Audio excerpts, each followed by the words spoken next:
So mga kaibigan, eto na. Nalaman na siguro ninyo yung balita na ang China po ay magkakaroon daw po sila ng batas, no? I-impose po nila itong panguhuli daw ng mga, ang sabi nila sa kanilang point of view, ng mga magte-trespass, yung mga pupunta dyan sa Ayungin Shoal, sa Panatag Shoal, para mag-fishing, civilian man yan or whatsoever, ay kanilang huhulihin. So ito mga kaibigan, binigyan ngayon ng power itong China Coast Guard, no, para manghuli sila ng mga civilian or kahit ng Coast Guard natin, no, kung kakayanin nila.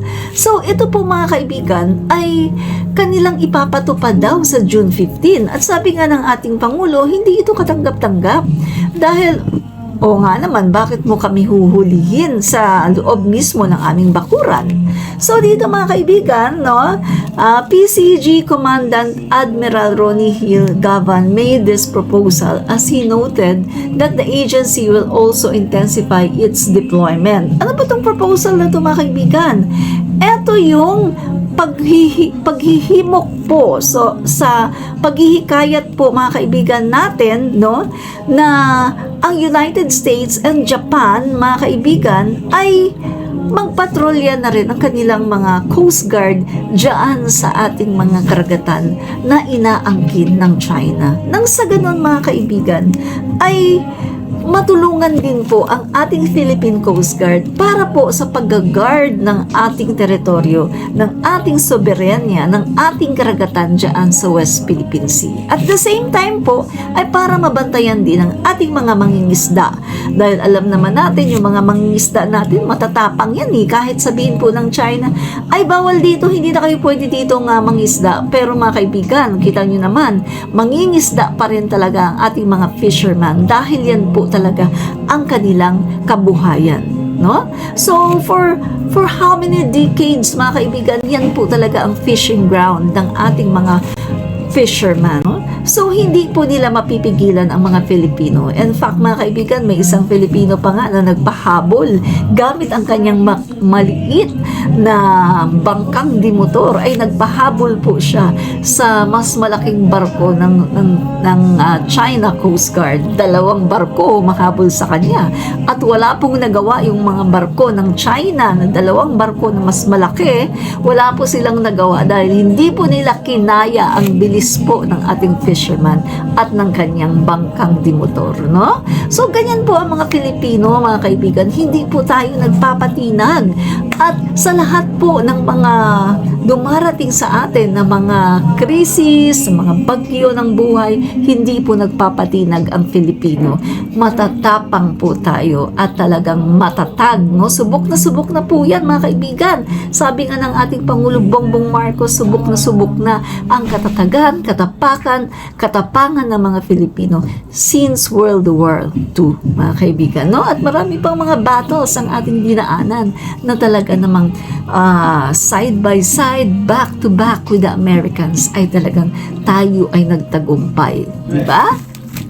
So, yun mga kaibigan, ito ay proposal nga ng Philippine Coast Guard, no? At alam ko naman mga kaibigan na tatalima din dito ang mga counterparts, no, na Japan, US, no? So, sabi dito, Gavan along with the counterpart US Coast Guard Commandant Admiral Linda Fagan and Japan Coast Guard Vice Admiral Seguchi Yoshiu met during the International Institute for Strategic Studies Shangri-La Dialogue held in Singapore from May 31st to June 2, no?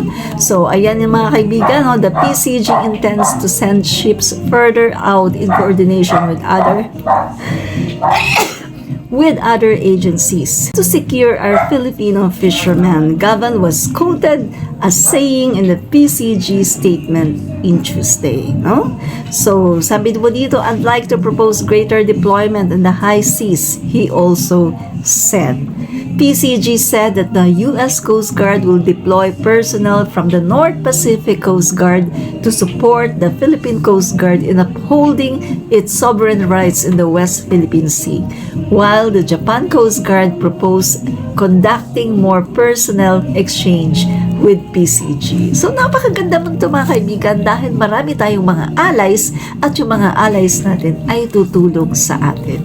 So may ensure po nito ang safety ng ating mga kababayan na kahit ano po ang sinasabing pananakot ng China ay hindi po nagpapatinag at talagang mangingisda pa rin doon sa ating mga fishing grounds. So napakaganda po nito mga kababayan dahil meron po tayong mga alay na hindi po tayo papabayaan kundi i-ensure po nila na ang ating pong mga mangingisda ay magagawa pa rin nila ang pangingisda sa ating mga karagatan. Diba? So, ayan po mga kaibigan, no? Ang naging dahilan po nito, bakit po nagkaroon ng ganitong pag-uusap ang ating Coast Guard at ang Coast Guard ng US at ng Japan ay dahil po sa banta ng China mga kaibigan na yung mga trespassing daw ay kanilang ikukulong ng 6 na buwan. Hello, hindi po yan papayagan ng ating Pangulo Bongbong Marcos. Dahil unang-una sa lahat, bakit mo naman ikukulong, huhulihin at ikukulong ang mga Filipino? Sa amin ito. It's within our 200 nautical miles, no? Our EEZ or Exclusive Economic Zone. Pagkatapos huhulihin mo ang aming mga fishermen sa sarili naming bakuran. Hello, China, no? So yan mga kaibigan, atin lang itutuwid, no? Itutuwid lang natin yung video na ginagamit ng mga DD sheets, no? Kasi mga kaibigan, alam niyo naman na pumunta po kami sa Masinloc, no, sa Zambales at nagkaroon po doon ng press con, no? With the House of the Representative. At meron po isang nagsalita doon na fisherman na pinick up po ng mga DD sheets. Ang sabi po kasi ng fisherman na ito mga kaibigan na hindi sila makapangisda, no, sa panahon ni Pinoy, hindi daw sila makapasok diyan sa Ayungin Shoal, no, sa Baho de Masinloc, hindi sila makapasok dahil hinaharangan sila ng China. And then ang sabi nito mga isda mga kaibigan na nung si Pangulong Duterte na daw ay nakapangisda daw sila ulit, no? Pagkatapos ngayon, eto na naman, hindi na naman daw sila makapangisda dahil sobrang higpit daw ng China. So mga kaibigan, atin lang pong itutuwid ito itutuwid lang natin. Alam naman natin mga kaibigan na nagkaroon po ng standoff, no? Sa panahon po ni Pinoy 2013, no? Ang China at ang Philippines, no?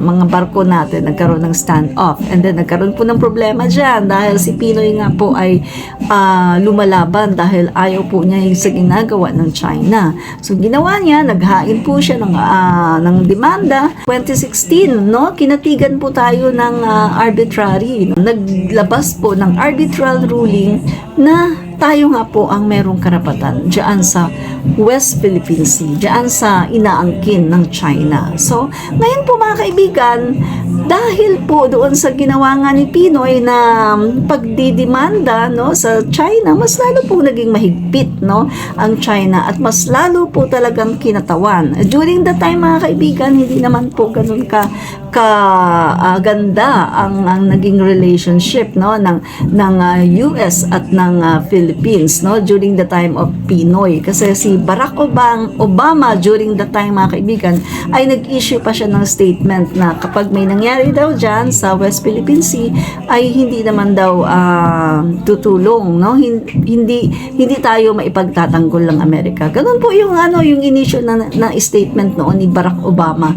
Iba pong level yan si Barack Obama, no? Sana nga hindi yan nanalo no?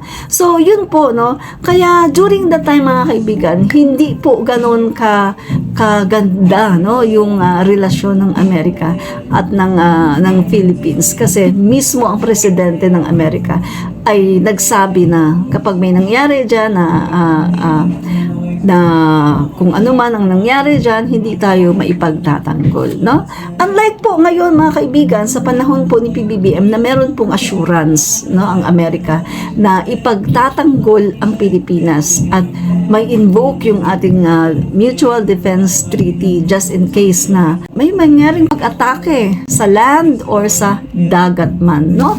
So dahil po dyan mga kaibigan, mas maganda na po talaga ang ating relasyon, no, sa Amerika. At yun nga, pinapasok ni PBBM yung mga EDCA, no? Nagkaroon ng mga EDCA sites, no, sa iba-ibang lugar, no, ng ating bansa.